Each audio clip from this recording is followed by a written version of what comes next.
बार की बात है, सभी धर्म के गुरुओं का सभा का आयोजन किया जा रहा था। तभी वहाँ पर हिंदू, जैन, बुद्ध सभी के लोग वहाँ पर उपस्थित थे और इस बात पर सभा किया जा रहा था कि स्वर्ग कहाँ है, नर्क कहाँ है। तो बुद्ध कहते हैं, अपना तो पता ही नहीं, स्वर्ग के नक्शे बना दिए हैं। विवाद चल रहे थे, लोगों के कितने नर्क होते हैं। तो हिंदू कहते हैं 3, जैन कहते हैं 7। बुद्ध ने बड़ी मजाक की बात की, उन्होंने कहा 700। यह मजाक की है, क्योंकि बुद्ध को जरा भी उत्सुकता नहीं है इस तरह की मूर्ताओं में, लेकिन मजाक भी नहीं समझ पाते लोग। बुद्ध के मानने वाले हैं जो कहते हैं कि नहीं, 700 ही होते हैं। इसलिए कहे, मैं तुमसे कहता हूँ 7000। आदमी सत्य से भी झूठ खोज लेता है, इसलिए आदमी भटकता है। बुद्ध बड़े शुद्ध खोजी हैं, उन्होंने उनकी खोज बड़ी निर्दोष है। घर छोड़ा तो जितने गुरु उपलब्ध थे सबके पास गए। गुरु उनसे थक गए, क्योंकि उसकी असली शिष्य आ गए हैं ये पता चल गया था। गुरु गुरु है या नहीं, झूठे शिष्य हो साथ तो पता ही नहीं चलता। लोग मुझसे पूछते हैं आकर कि असली गुरु कैसे पता चले। मैं उनको कहता हूँ, तुम फिक्र ना करो, अगर तुम असली शिष्य हो पता चल जाएगा। नकली गुरु तुमसे बचेगा, भागेगा कि यह चला आ रहा है। असली शिष्य यह झंझट खड़ी करेगा। तुम गुरु की फिक्र ही छोड़ दो। असली शिष्य अगर तुम हो तो नकली गुरु तुम्हारे पास टिकेगा ही नहीं। तुम टिके रहना, वहीं भाग जाएगा। एक कहानी है, एक गांव में एक आदमी रहता था। वह हमेशा गांव-गांव कहता फिरता था कि मुझे स्वर्ग का पता है, जिनको आना हो मेरे साथ आ जाओ। कोई आता ही नहीं था, क्योंकि लोगों के पास 1000 दूसरे काम हैं। स्वर्ग जाने की इतनी जल्दी वैसे भी किसी को नहीं है। लोग स्वर्गीय तो मजबूरी में होते हैं, जब हाथ पैर ही नहीं चलते और लोग मरघट पर पहुंच जाते हैं, तब स्वर्गीय होते हैं। कोई स्वर्गीय होने के लिए राजी नहीं होता। लोग कहते हैं आपकी बात सुनते ही जचती है, जब ज़रूरत होगी तब उपयोग करेंगे, मगर अभी कृपा करें, अभी हमें नहीं जाना है। एक गांव में ऐसा हुआ, उस आदमी का खूब धंधा चलता था, क्योंकि जिनको स्वर्ग नहीं जाना उनको बचने के लिए भी गुरु को कुछ गुरु दक्षिणा देनी पड़ती थी। वह आ जाए गांव में और समझाए तो उसकी कुछ सेवा भी करनी पड़ती थी, पैर भी पड़ने पड़ते थे। वे कहते तुम बिल्कुल ठीक हो, मगर अभी हम साधारण जन अभी संसार में उलझे हैं, जब कभी सुलझेंगे आपकी बातों का ख्याल करेंगे। गुरु का धंधा चलता रहा। कुछ समय बाद उस गुरु को एक असली शिष्य मिल गया। उसने कहा, अच्छा तुम्हें पता है, पक्का पता है? बिल्कुल पक्का पता है। उसने कहा, अच्छा मैं चलता हूँ, कितने दिन लगेंगे पहुँचने में?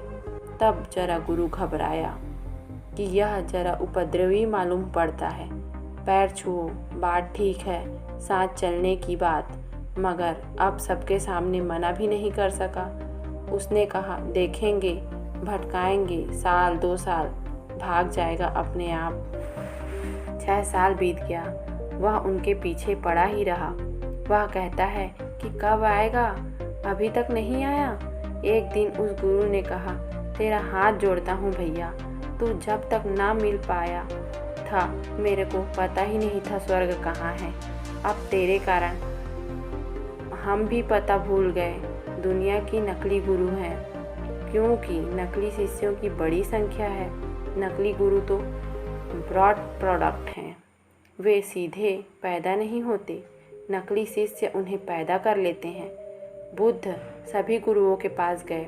गुरु घबरा गए, क्योंकि वह व्यक्ति निश्चित प्रमाणित था।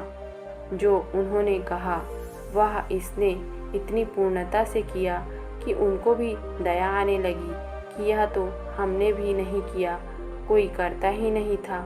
तब तक बात ठीक थी, इस पर दया आने लगी। इससे यह भी ना कह सकते कि तुमने पूरा नहीं किया इसलिए उपलब्ध नहीं हो रहा है।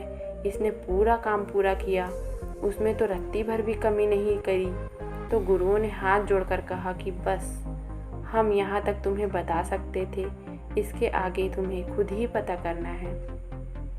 सारे गुरुओं को बुद्ध ने चुका डाला, एक गुरु साबित ना हुआ।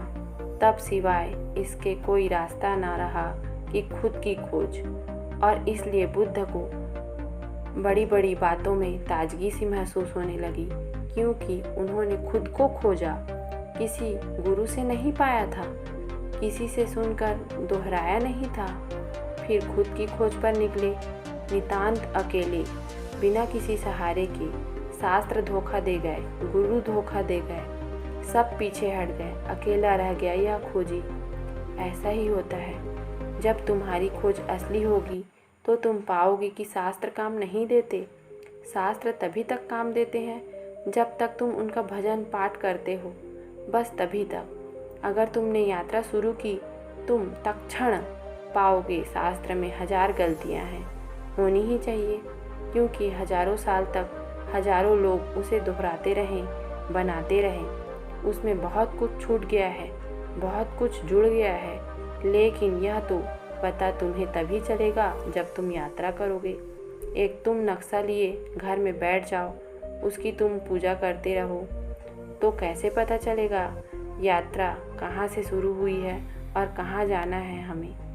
तब हमें यही बात पता करने के लिए, जिसने भी जाना स्वयं के लिए जाना। कुछ साहसी लोग अकेले भी स्वयं में प्रविष्ट हो जाते हैं, कुछ को गुरु के सहारे की ज़रूरत पड़ती है। जिनको सहारे की ज़रूरत पड़ती है वे भी प्रविष्ट को अकेले ही होते हैं। सहारा मात्र निमित्त होता है, सहारा वस्तुतः सत्य के मिलने में सहयोगी नहीं है, सिर्फ हिम्मत बढ़ाने में सहयोगी है। जैसे तुम डरते हो गहरे पानी में जाने से और गुरु कहता है घबराओ मत, मैं किनारे खड़ा हूँ, ज़रूरत होगी तो मैं तुम्हें बचा लूँगा। यह ज़रूरत कभी नहीं पड़ती, क्योंकि वह गहराइयाँ तुम्हारी ही गहराई है। गुरु इतना ही करता है कि तुम्हारे झूठे डर को दूर कर सके। गुरु अगर यह कहे कि यह डर झूठा है, घबराओ मत, कोई कभी नहीं डूबेगा, तो शायद तुम भाग खड़े होगे। तुम सोचोगे मैं तो डूब ही जाऊंगा इस विराट सागर में।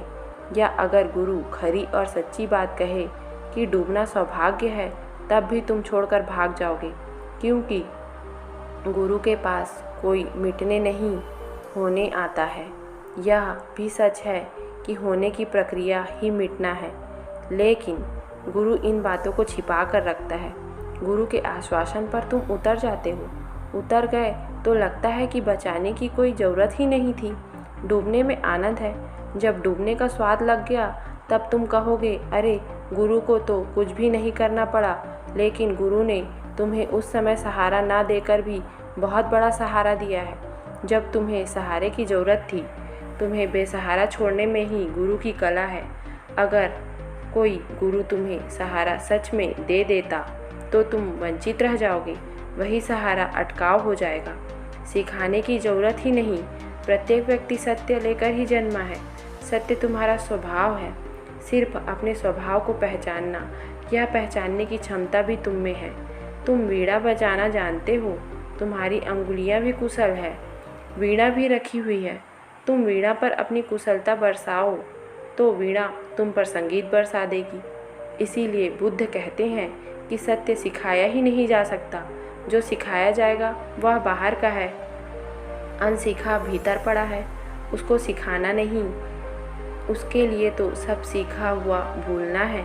असली गुरु वही है जो तुम्हें सिखाता नहीं बल्कि भुलाता है, जो कहता है कचरे को भूलते जाओ, यह बाहर से आया है, इसे छोड़ते जाओ।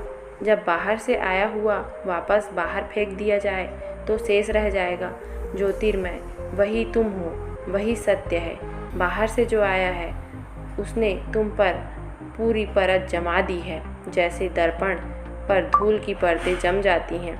गुरु कहता है धूल को पोंछ दो, दर्पण भीतर मौजूद है। एक तरफ बुद्ध ने कहा कि ना कोई मेरा गुरु है और ना ही मैं किसी को सिखाऊंगा। फिर भी 40 वर्ष तक उन्होंने लाखों लोगों को सिखाया। उन्होंने यह भी सिखाया कि अप दीपो भव, यानी अपना दीपक खुद बनो। बुद्ध ने सिखाया कुछ भी नहीं, फिर भी बहुत कुछ सिखा दिया। बुद्ध अद्भुत गुरु हैं। वह एक गुरु है जो कहता है कि गुरु के ज्ञान के बिना कुछ नहीं होगा। साधारण बुद्धि के आदमी को यह बात जमती है जो कहता है कि गुरु के बिना कुछ नहीं होगा। वह परोक्ष रूप से कहता है कि मुझे गुरु बनाओ, बाकी गुरु ठीक नहीं हैं। एक दूसरे तरह के गुरु होते हैं, जैसे कृष्णमूर्ति कहते हैं कि गुरु से तो हो ही नहीं सकता। बौद्धिक लोग की यह बात जचती है, क्योंकि कोई उनसे ऊपर रहे यह बात उन्हें कष्ट देती है। इससे उनके अहंकार को पोषण मिलता है। गुरु को चांद को दिखाने वाली उंगली समझो। चांद को देखो, उंगली को भूल जाओ। इसका अर्थ यह नहीं कि तुम गुरु को धोखा दे दिए, बल्कि यदि तुम चांद को ही दिखाई देते रहोगे तो उस उंगली के प्रति तुम्हारे जीवन में सदा अनुग्रह का भाव रहेगा, क्योंकि उसी ने चांद दिखाया और खुद को हटा लिया ताकि उंगली के कारण बाधा ना आ जाए। बुद्ध की तरह मैं भी कहती हूँ कि गुरु की ज़रूरत ना होते हुए भी गुरु की ज़रूरत है। लेकिन दोस्तों, अगर आपको ये कहानी पसंद आती है तो मेरे चैनल को लाइक करिए, सब्सक्राइब करिए, शेयर करिए और इसको अधिक से अधिक लोगों तक पहुँचाइए। धन्यवाद दोस्तों।